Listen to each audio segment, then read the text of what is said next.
তোমাদেরকে স্বাগতম বন্ধুরা আমাদের ইউটিউব চ্যানেলে। তো এবার তোমাদেরকে বলেই দিয়েছি যে আন্ডার 15,000 যদি আমি কিছু বেস্ট ফোন পিক আপ করি তো সেটা হচ্ছে পোকো K30 5G। ঠিক আছে, এটা আমার যেটা মনে হয় যে আন্ডার 15,000 বেস্ট 5G স্মার্টফোন। এছাড়া এবার তোমরা ভাবছো যে ঠিক আছে, আন্ডার 15,000 তো বললে, আমরা যারা ফ্ল্যাগশিপ ফোন ইউজ করি তারা কি করব?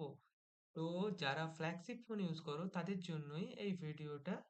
অথবা যারা প্রত্যেকটা রেঞ্জের মধ্যে ফোন চাচ্ছ, 50,000 টাকার মধ্যে থেকে 10,000 টাকার উপরে অবধি, তো আমি সেগুলো তোমাদেরকে ক্লিয়ার করছি। ঠিক আছে, যেগুলো আমার মনে হয় যে ভালো ভালো ফোন, আমি যতগুলো রিভিউ দেখেছি সেগুলো থেকে আমার যেগুলো ভালো মনে হচ্ছে সেগুলোই তোমাকে করছি। ঠিক আছে, এবার কথা হচ্ছে আমি 40,000 টাকা আসি। 40,000 টাকার মধ্যে যদি আমাকে ভালো ফোন কেউ প্রেফার করতে বলে, তাহলে আমি চোখ বন্ধ করে Samsung Galaxy S24 5G smartphone তোমাদেরকে প্রেফার করব, যেটা স্ন্যাপড্রাগন ভেরিয়েন্টে আছে।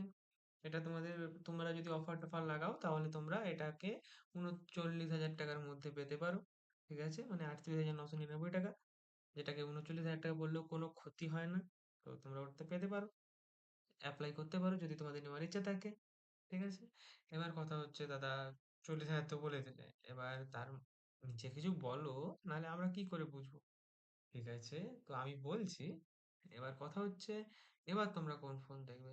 চলো দেখা যাক আমরা কি এখানে কোনো ফোন দেখতে পাই কিনা দেখা যাক।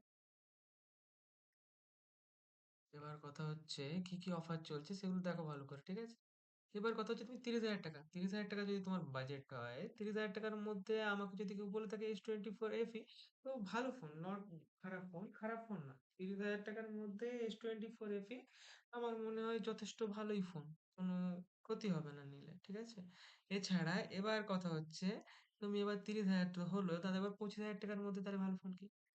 25,000 টাকার মধ্যে ভালো ফোন যদি তোমরা চাচ্ছ, তাহলে তোমাকে ভাবতে হবে যে তুমি কোনটা তুমি প্রেফারেন্স দিচ্ছ। যে আমি অ্যাভারেজ সবকিছুই ভালো হবে, মানে best value for money, camera ভালো হবে, গুড ক্যামেরা বা বেস্ট ক্যামেরাও বলতে পারো, good performance and value for money. এক কথায় ভ্যালু ফর মানি ফোন যদি তোমরা চাও, তাহলে সেটা হচ্ছে, আমি তোমাকে দেখিয়ে দিচ্ছি,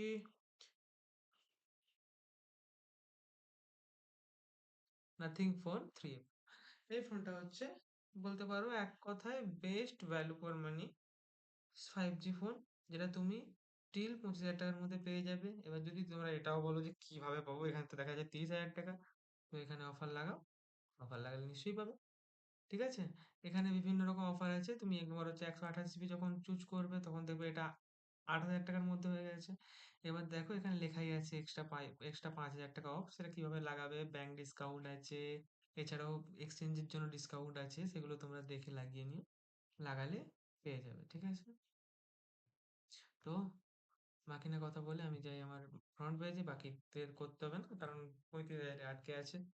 তো 35,000 হয়ে গেল, 25,000 টাকা হয়ে গেল, এবার আমি যাচ্ছি 20,000-এ। এবার দাদা 20,000 টাকার মধ্যে ভালো ফোন কি? হ্যাঁ, তো 20,000-এর মধ্যে যদি তুমি ভালো ফোন চাও, সামনেই তো আছে মোটরোলা H50 ফিউশন, আমাকে তো আলাদা করে বাঁচতে হচ্ছে না। হ্যাঁ, এবার হয়ে গেল দাদা, 20,000 টাকার মধ্যে আমার ভালো ফোন সব দেখে নিলাম। এবার কথা হচ্ছে 20,000 টাকার মধ্যে, 15,000-এর মধ্যে তুমি তো একটাই ফোন বললে, বাকি ফোন কোথায়? তো তার জন্য আমি আবার এই ভিডিওটা একটু লং হচ্ছে, তোমরা একটু দেখে নাও। তো যদি তোমাদের ব্যাপার হচ্ছে K13 5G যদি তোমাদের নিতে হয়, তো ঠিক আছে, আমার ওটা পছন্দ। এবার তোমার পছন্দ আমি নেবো কেন? নিশ্চয়ই নেবে না। তো তোমার বেস্ট ক্যামেরা ফোন চাইলে তুমি নাও মোটোরোলা G96 আছে 5G, যেটা তুমি অফার টফার লাগিয়ে 15,000-এ পেয়ে যাবে। এছাড়াও Realme P4 আছে, মোটোরোলা H60 Pro যেটা আছে, এটা 25,000 টাকার মধ্যে ভালো ফোন, এটা আমি কখনো লক্ষ্য করিনি। তো এটাও তোমরা প্রেফার করতে পারো 25,000 টাকার মধ্যে যদি তোমাদের ভালো ফোন নেওয়ার ইচ্ছা থাকে। ঠিক আছে, এছাড়াও গ্যালাক্সি A35 আছে, এটা এখন ইগনোর করো কারণ 18,000 টাকার মধ্যে এটা ভালো ফোন, বাট এটা অনেক দিন হয়ে গেছে। তবুও তোমরা ভালো ফোন, এটা good phone, not not bad. তোমাদের যদি নেওয়ার ইচ্ছা থাকে তোমরা একটু দেখে নিও অন্য কোথাও থেকে, বা আমাকে যদি আরো ভালো করে কোনো যদি তোমাদের ফোনের প্রপার ভিডিও লাগে, তুমি আমাকে SMS করো, নিচে কমেন্ট করো, আমি তোমাদের রিপ্লাই দেবো। এছাড়াও এছাড়াও আর একটা কথা, আমি কিছু আমাদের বাড়িতে যেগুলো ইউজ করি আমি সেগুলো বললাম। এবার অফার চলছে আমাদের বাড়িতে, আরবান কোম্পানির native R2, native M2 শায়দ, M2 use হচ্ছে। ঠিক আছে? এটা আমরা ইউজ করছি বাড়িতে অনেকদিন থেকে।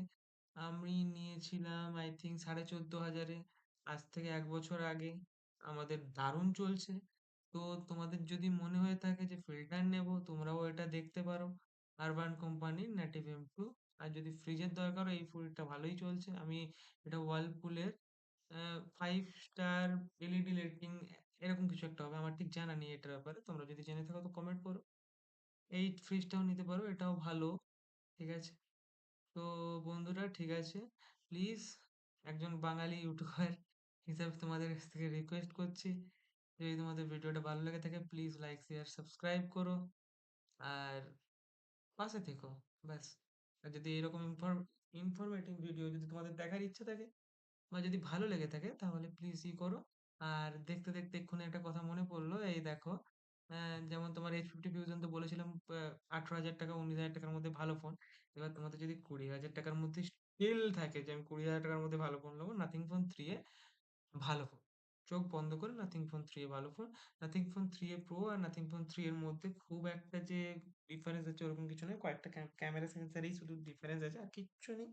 বাদবাকি কাছাকাছি সব একই রকম। তো তোমরা চোখ বন্ধ করে দুটো নিতে পারো, কোনো অসুবিধা নেই।